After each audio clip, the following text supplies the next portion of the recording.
وبكفرهم وقولهم على مريم بهتانا عظيما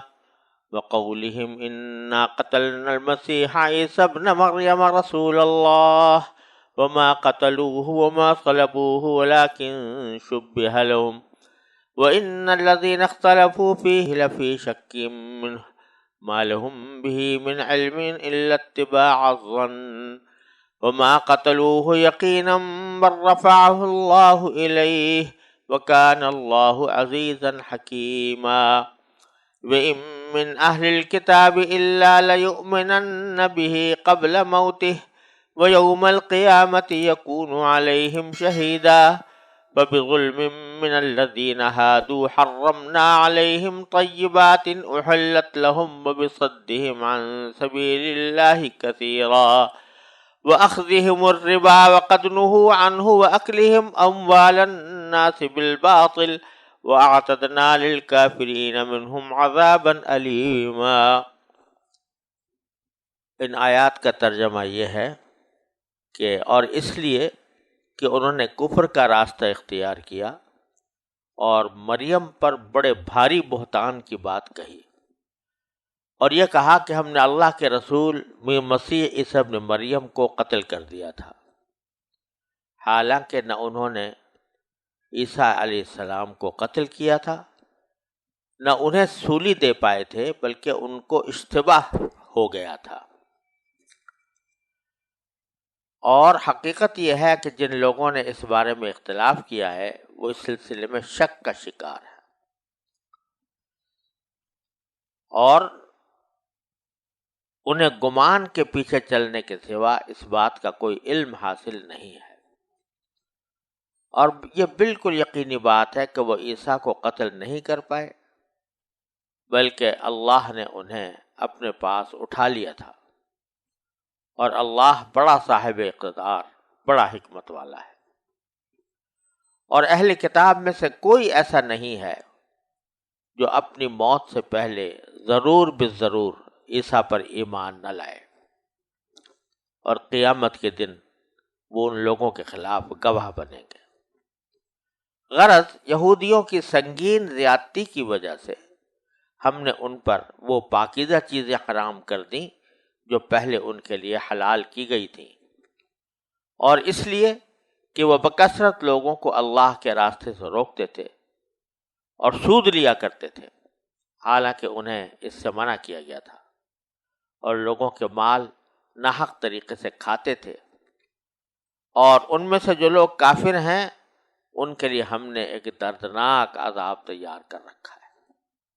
پچھلی آیات میں بھی بنی اسرائیل کی نافرمانیوں کا ذکر تھا کہ آج یہ مطالبہ کر رہے ہیں کہ ہمیں آسمان سے کتاب اتار کر دکھائی جائے، ہمارے سامنے اترے اور ہم اس کو پڑھیں۔ تو یہ محض ہٹ درمی کا اور بہانہ بازی کا ایک راستہ ہے، ورنہ ان کی بدعنوانیاں اور ان کے بہانے اور ان کی بدعمالیاں شروع سے چلی آ رہی ہیں، جو اس بات کو ثابت کرتی ہیں کہ یہ حق کے حقیقی طلبگار نہیں ہیں۔ چنانچہ ان کی بدعمالیوں کے پیچھے بھی ذکر کیا گیا تھا، اب پھر اللہ تبارک و تعالیٰ مزید اس کے اوپر اضافہ فرماتے ہیں کہ انہوں نے کفر کا راستہ اختیار کیا، یعنی جب حضرت عیسیٰ علیہ السلام تشریف لائے تو بجائے اس کے کہ ان پر ایمان لاتے، وہ تورات کی بھی تصدیق کرتے تھے اور یہ فرماتے تھے کہ میں تورات عمل کرنے کے لیے آیا ہوں، لیکن انہوں نے ان سے انکار کیا، وَبِكُفْرِهِمْ، انہوں نے عیسیٰ علیہ السلام سے انکار کیا۔ وَقَوْلِهِمْ عَلَى مَرْيَمَ بُهْتَانًا عَظِيمًا، اور انہوں نے حضرت مریم علیہ السلام پر بڑے بھاری بہتان کی بات کہی۔ اب یہ بہتان کیا تھا؟ تو حضرت عیسیٰ علیہ السلام چونکہ حضرت مریم سے بغیر باپ کے پیدا ہوئے تھے، اس لیے یہودیوں نے اللہ تعالیٰ کی قدرت کے اس معجزے کو تسلیم کرنے کے بجائے حضرت مریم علیہ السلام جیسی پاک نفس اور عفت مآب خاتون پر گھناؤنا الزام لگا دیا تھا۔ تو یہ ایک بہت بڑی زبردست کے بدعمالی یہ تھی کہ اللہ کے ایک مقدس پیغمبر کی والدہ پر بہتان لگایا، اور ساتھ ہی یہ دعویٰ بھی کیا کہ ہم نے اللہ کے رسول مسیح عیسی ابن مریم کو قتل کر دیا تھا، وقولہم انا قتلنا المسیح عیسی ابن مریم رسول اللہ۔ یہ جو اس میں رسول اللہ کا لفظ آیا ہے یہ ان کے مقولے کا حصہ نہیں ہے، کیونکہ عیسیٰ علیہ السلام کو پیغمبر نہیں مانتے تھے، بلکہ ایک حقیقت کا بیان ہے کہ انہوں نے ان صاحب کو قتل کیا جن کا نام تو مسیح عیسی ابن مریم تھا، اور حقیقت میں وہ اللہ کے رسول تھے، اور ان کو انہوں نے کہا کہ ہم نے قتل کر دیا ہے، حالانکہ وما قتلوہ وما صلبوہ، نہ انہوں نے ان کو قتل کیا تھا اور نہ سولی چڑھایا تھا، ولیکن شبہ لہم، لیکن ان کو اشتباہ ہو گیا تھا۔ اللہ تبارک و تعالی نے اپنے رسول کی مدد فرمائی، اور جیسے کہ آگے آ رہا ہے کہ اللہ تعالی نے اوپر اٹھا لیا، اور ان کو اشتباہ لگ گیا، یہ سمجھ بیٹھے کہ ہم نے قتل کر دیا ہے عیسیٰ علیہ السلام کو۔ اگرچہ اس زمانے میں روم کی حکومت تھی، اور اس علاقے میں جہاں عیسیٰ علیہ السلام تشریف فرما تھے وہاں ایک حکمران تھا جس کا نام پیلاطس تھا، تو اصل میں تو حضرت عیسیٰ علیہ السلام کو اس حکمران نے سولی پر چڑھانے کا حکم دیا تھا، اور ظاہر ہے کہ اگرچہ حکم حکومت کی طرف سے آیا تھا، لیکن اس کے پیچھے ان یہودیوں کی بڑی شرارت بھی تھی، اور عیسیٰ علیہ السلام کو بدنام کرنے کی تحریک بھی تھی، اور لہذا اصل میں آپ کو سولی چڑھانے کے فیصلے کے پیچھے یہودیوں کی سازشیں کار فرما تھی، اس لیے انہوں نے دعویٰ کیا ہم نے قتل کیا یا ہم نے سولی چڑھایا، حالانکہ قتل کا حکم یا سولی چڑھانے کا حکم کسی یہودی نے نہیں دیا تھا، رومی حکومت کے ایک حاکم نے دیا تھا، لیکن یہ اس کا کریڈٹ خود لے رہے تھے، اپنے خیال میں ایک بڑی فضیلت کی بات تھی کہ ہم نے ان کو قتل کیا یا ہم نے ان کو سولی چڑھایا، الیاذ باللہ۔ تو اس کو اپنے سر لینے کے لیے کہا کہ ہم نے ان کو قتل کیا، ہم نے ان کو سولی چڑھایا۔ قرآن کہتا ہے کہ وہ تو اللہ کے رسول تھے، تم اس کو اپنی فضیلت کی بات سمجھ رہے ہو کہ ہم نے ان کو قتل کیا، ہم نے ان کو سولی چڑھایا، حالانکہ وہ تو اللہ کے رسول تھے۔ اگر تم نے ان کے ساتھ یہ حرکت کی تو تم نے خود اپنا درجہ دنیا اور آخرت میں نیچا کر لیا، بجائے اس کے کہ تمہیں فضیلت ہوتی ہے، تمہاری فضیحت ہے۔ اس لیے رسول اللہ کے رضی اللہ تعالیٰ نے اپنی طرف سے اشارہ فرمایا، ساتھ ہی یہ بھی کہہ دیا کہ اول تو یہ کوئی فضیلت کی بات نہیں تھی، اور دوسرے یہ کہ حقیقت میں قتل کیا ہی نہیں تھا، نہ انہوں نے قتل کیا نہ انہوں نے سولی چڑھایا، بلکہ ان کو اشتباہ لگ گیا۔ اب اشتباہ کیا لگا، کس طرح لگا، اس کی کوئی قابل اعتماد روایت ہمارے پاس نہیں ہے جس کے اوپر پورا بھروسہ کیا جا سکے۔ مفسرین نے مختلف افراد سے اس کے مختلف واقعات بیان فرمائے ہیں جن کی پوری سند ہمارے پاس نہیں ہے۔ مثلا حضرت ضحاک سے منقول ہے کہ جب حضرت مسیح علیہ السلام کے قتل کا ارادہ کیا گیا تو حواری ایک جگہ جمع ہو گئے، مسیح علیہ السلام بھی ان کے پاس تشریف لے آئے۔ ابلیس نے یہود کے اس دستے کو جو عیسیٰ علیہ السلام کے قتل کے لیے تیار کھڑا تھا حضرت عیسیٰ علیہ السلام کا پتہ دے دیا، اور 4000 آدمیوں نے مکان کا محاصرہ کر لیا۔ عیسیٰ علیہ السلام نے اپنے حواریین سے فرمایا کہ تم میں سے کوئی شخص اس کے لیے آمادہ ہے کہ باہر نکلے اور اس کو قتل کر دیا جائے اور پھر وہ جنت میں میرے ساتھ ہو۔ ان میں سے ایک صاحب نے کہا کہ ہاں میں اس کے لیے تیار ہوں۔ تو حضرت عیسیٰ علیہ السلام نے اپنا قمیص اور اپنا امامہ اس کو عطا کیا اور اس نے باہر نکلنے کا ارادہ کیا۔ اللہ تعالیٰ نے اس کی شکل بالکل حضرت عیسیٰ علیہ السلام جیسی بنا دی۔ جب وہ باہر نکلے تو ان کو لوگ پکڑ کے لے گئے اور سولی پر چڑھا دیا، اور دوسری طرف حضرت عیسیٰ علیہ السلام کو اٹھا لیا گیا۔ یہ ایک روایت ہے، مگر جیسا میں نے عرض کیا کہ کوئی اس کی مضبوط سند نہیں ہے۔ بعض روایتوں میں آتا ہے کہ ایک شخص تطلانوس تھا، اس کو حضرت عیسیٰ علیہ السلام کے قتل کے لیے بھیجا گیا تھا۔ حضرت عیسیٰ علیہ السلام تو مکان میں نہ ملے، اللہ تعالیٰ نے ان کو اٹھا لیا تھا، لیکن جب یہ شخص گھر سے نکلا تو عیسیٰ علیہ السلام کا ہم شکل بنا دیا گیا۔ یہودی یہ سمجھے کہ یہی عیسیٰ ہیں اور اس اپنے ہی آدمی کو لے جا کر قتل کر دیا۔ یہ مختلف روایتیں ہیں۔ بائبل میں یہ مذکور ہے کہ حضرت عیسیٰ علیہ السلام کے حواریین میں سے ایک شخص یہودا اسکریوتی تھا، اور اس نے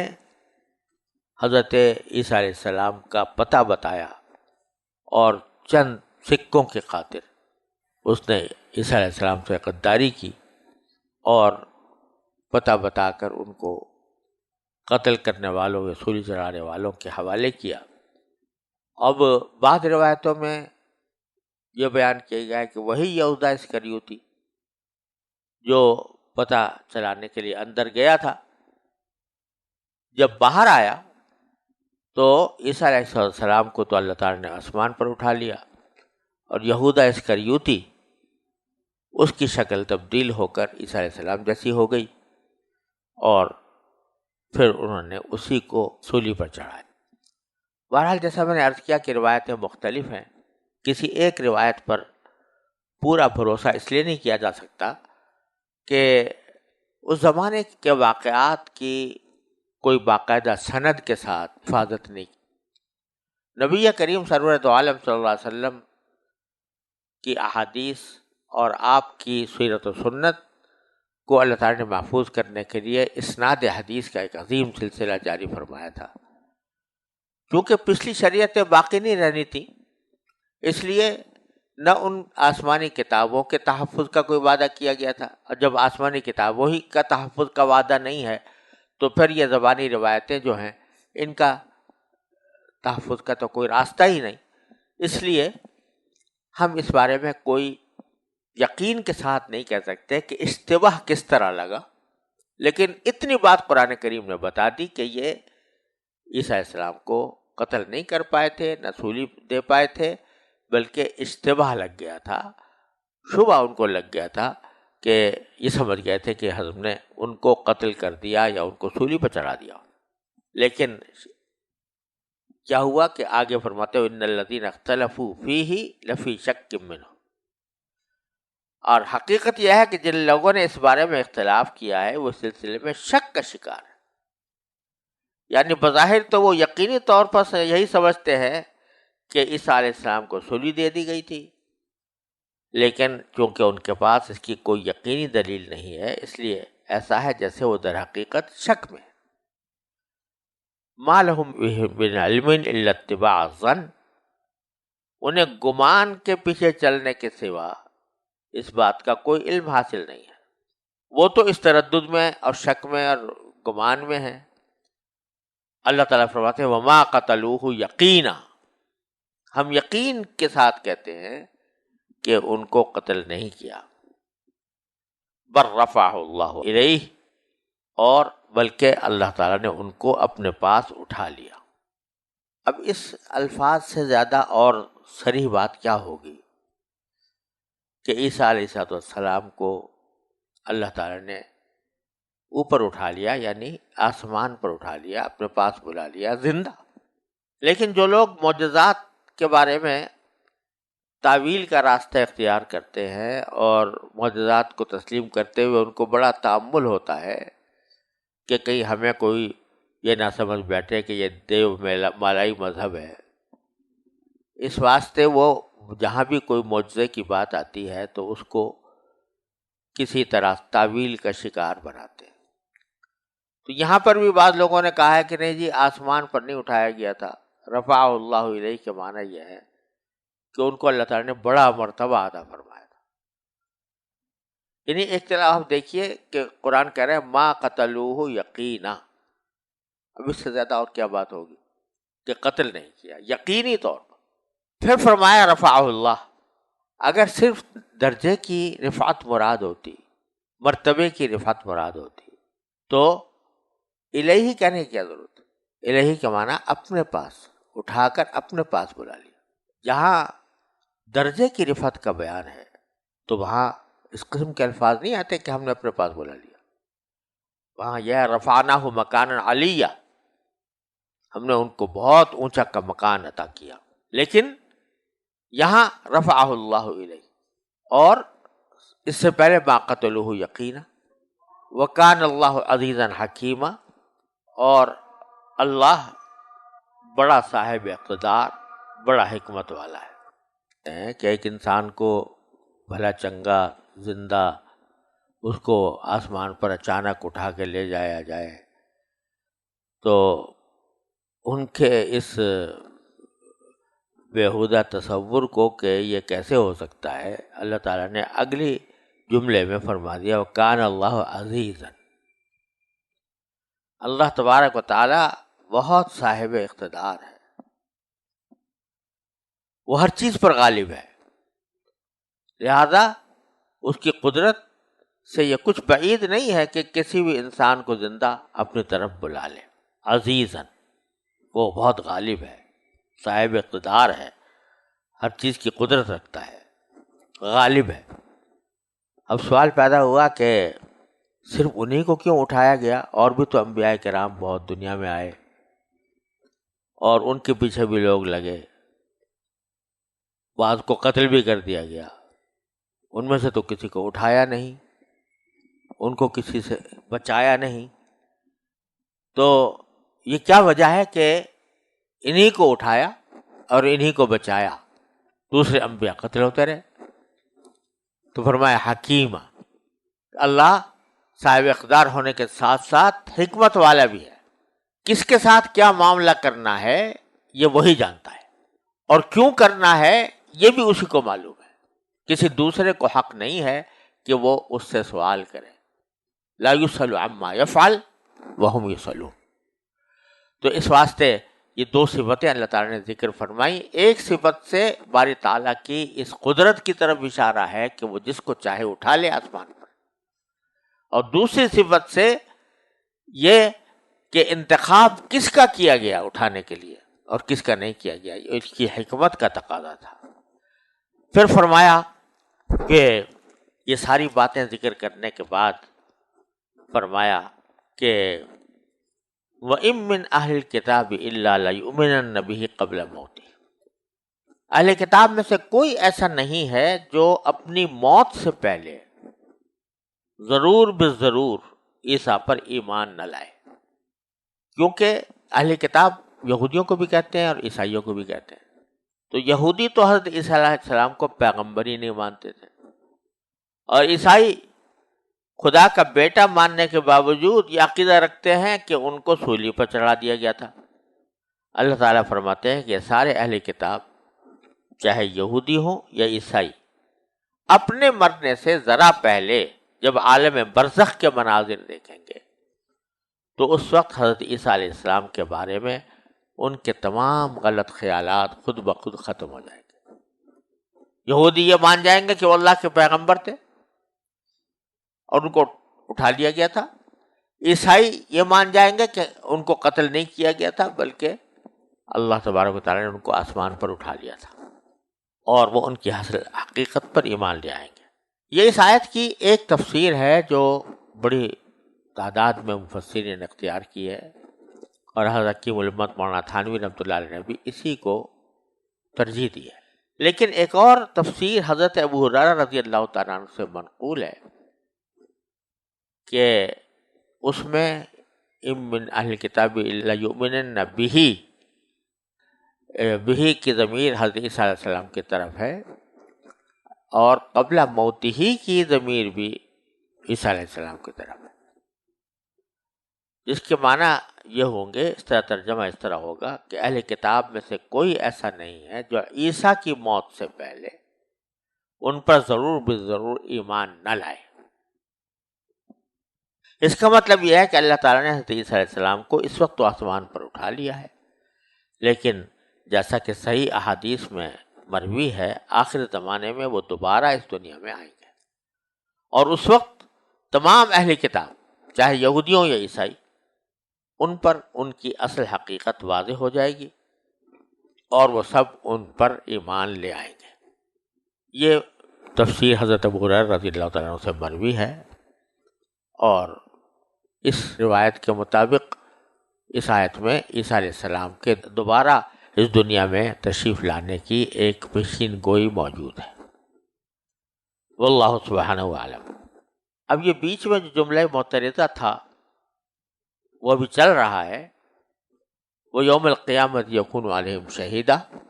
کہ قیامت کے دن حضرت عیسیٰ علیہ السلام ان کے خلاف گواہی دیں گے، اہل کتاب کے عقائد کے خلاف گواہی دیں گے۔ یہ جملہ معترضہ یہاں تک چلا۔ پیچھے بتایا جا رہا تھا کہ کیا کیا وجوہ تھیں جن کی بنا پر ہم نے ان کے اوپر سختیاں کی۔ اب پھر اسی کا آگے بیان ہے، فَبِظُلْمٍ مِّنَ الَّذِينَ هَادُوا، غرض ان کی سنگین زیادتیوں کی وجہ سے، یہودیوں کی سنگین زیادتیوں کی وجہ سے، حرمنا علیہم طیبات احلت لہم، ہم نے ان پر وہ پاکیزہ چیزیں بھی حرام کر دیں جو پہلے ان کے لیے حلال تھیں۔ اب وہ اس کا بیان سورہ انعام میں آنے والا ہے کہ قرآن نے فرمایا وَحَرَّمْنَا عَلَيْهِمْ كُلَّ ذِي ظُفُرٍ، ہر ناخن والا جانور ہم نے ان پر حرام کر دیا تھا، اور وَمِنَ الْبَقَرِ وَالْغَنَمِ حَرَّمْنَا شُحُومَهُمَا، اور گائے اور بکری کی چربیاں ہم نے ان کے لیے حرام کر دی۔ تو یہ ان کے لیے ایک سزا تھی ان کی نافرمانیوں کی۔ پھر آگے دوبارہ ان کی نافرمانیوں کی جو فہرست ہے اس کو آگے مزید بڑھایا، وَبِصَدِّهِمْ عَنْ سَبِيلِ اللَّهِ كَثِيرًا، اس لیے بھی کہ وہ اللہ کے راستے سے لوگوں کو بکثرت روکتے تھے، وَأَخْذِهِمُ الرِّبَا، اور سود لیا کرتے تھے، وَقَدْ نُهُوا عَنْهُ، جبکہ ان کو سود سے منع کیا گیا تھا۔ اب یہ سود کی حرمت کی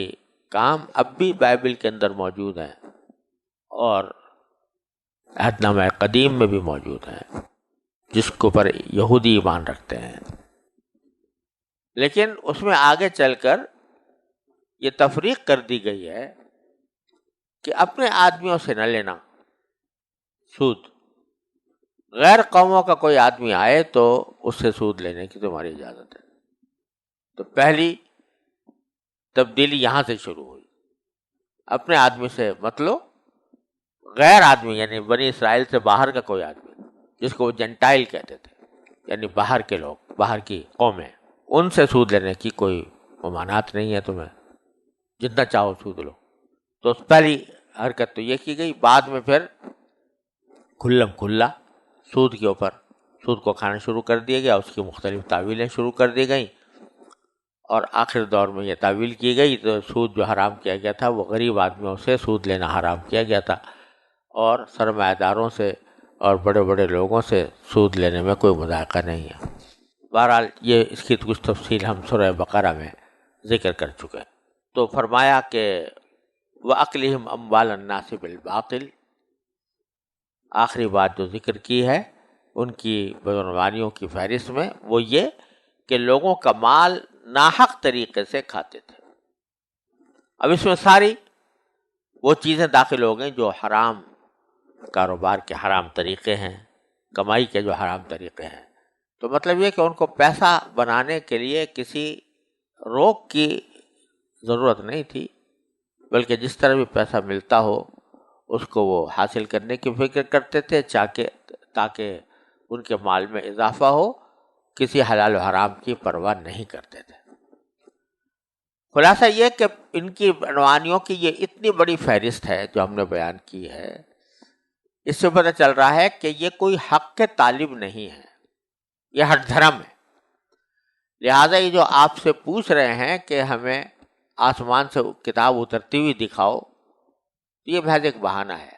سورہ انعام میں اللہ تبارک و تعالیٰ نے فرمایا وَلَوْ نَزَّلْنَا عَلَيْكَ كِتَابًا فِي قِرْطَاسٍ فَلَمَسُوهُ بِأَيْدِيهِمْ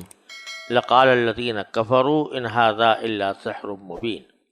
یعنی اگر ہم آپ کے اوپر ایک کتاب اس طرح نازل کر دیتے جو کاغذ پر لکھی ہوئی ہوتی اور وہ اپنے ہاتھوں سے اس کو چھو کر بھی دیکھ لیتے، تب بھی ان کافروں کو یہی کہنا تھا کہ یہ تو ایک کھلا ہوا جادو ہے۔ ان کے ماننے کا کوئی سوال نہیں تھا، بلکہ ہر حالت میں وہ اس کو یہی کہتے کہ جادو ہے۔ لہذا اگر تمہارا یہ مطالبہ بھی تسلیم کر لیا جائے کہ جو اہل کتاب کر رہے ہیں کہ یسألوک الکتاب ان تنزل علیہ کتابا نقرؤہ، تو بھی کوئی فائدہ نہیں ہے، کیونکہ ان کو ماننا ہی نہیں ہے۔